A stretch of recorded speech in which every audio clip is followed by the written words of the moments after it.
Welcome everybody, I am Ed Cruz. Oh shoot, I think my last video, I didn't even say what episode this was. But this is episode 33, forward brace, backward brace. It's alright, there's a listing on it, so whatever. So we've been, this morning I've been shooting videos, doing the continuation of what we're working on, this footwork, from stance to different variations of shifting, to instructional concepts as forward, backward, forward step and backward step. And now we're going to look a little bit at the bracing, right? Forward bracing and backward bracing. And again, I'm showing this to you one way and then the opposite way. If I go forward brace, then do backward bracing in itself. If you really think about it, the forward brace and backward brace is basically an adjustment. It really is just an adjustment. And it's basically anytime you take that movement of a step, you're actually adding a turn with it. So if you got the shift down, where you feel comfortable with the shift, now if I want to take a step, dude, I just adjust and then I make an adjustment every single time. It's making a little step with an adjustment and brace to support it every single time you take that step. The difference is, as I explained before, when you take forward step, right? When I take forward step, notice where I am right now in the video. This is where my center of gravity is. And when I take my steps, all of a sudden, from one position to another, my center of gravity is here, and then with a forward step, my center of gravity is here. Backward step, my center of gravity is here. Backward step, my center of gravity is here. So you can see that I'm going from one position to another location when I do the forward step. When I do the brace, right? If you look at this same position, if I do a forward brace, boom. Look at where my center of gravity is. Here's my center of gravity, forward brace. Here's my center of gravity, backward brace, right? It's basically at the same area because I'm adjusting to that situation at that particular time. You don't necessarily have to maybe move in more. You don't necessarily have to move in back. But based off where you are in relationship to the target, you may have to make an adjustment that doesn't require a normal big step or continuing step or maintenance step when you do that. So, some ills and woes when doing with the forward brace, right? Excuse me.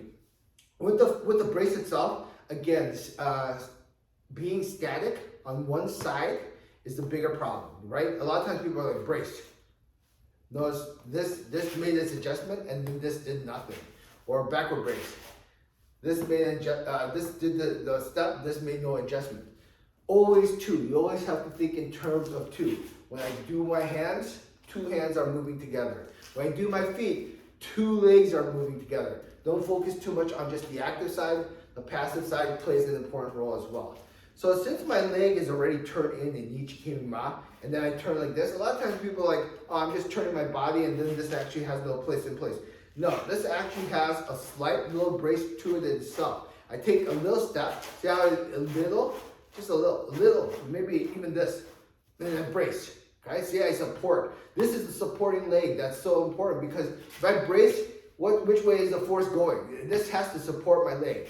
If I brace back, a lot of times people brace and this leg does nothing as well too. This leg also, right? Push off support, right? Push off support, this leg. And a lot of times when you do the brace, you end up opening up, right? You don't want to open up. Here, on your horse, like a jockey. Here, bracing, still having that same sensation, right? Where I actually end up backward brace, having this being support, and then transferring over to this being the support, okay?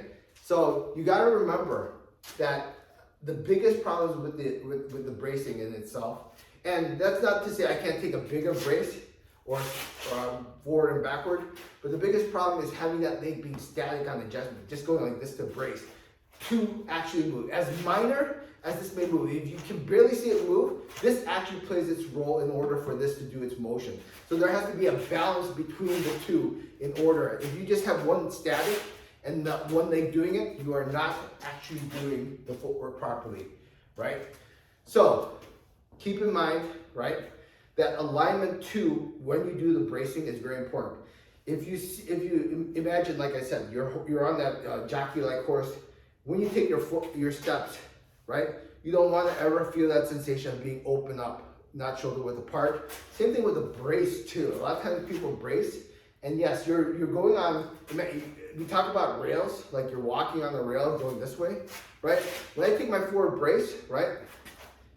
I may be at this angle, but notice I'm still on this rail.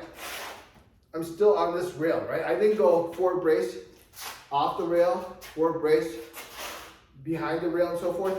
It's not that you can't do that, but here we try to keep it refined.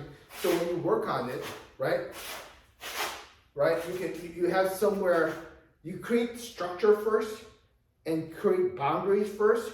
And then after you can actually control that, then you can let go of those rules and have the freedom involved with it, okay? So long story short, when it comes to the bracing motion, right? Have the legs, the support leg, actively involved when you're doing that bracing motion. And the concept of basically making sure, right? Making sure that when you take that step, the adjustment is I'm simply adjusting my center of gravity in place when I do the bracing. I'm not taking a big, huge step like a forward step, 3 angle step, step slide, or any other thing. Okay? Keep that in mind.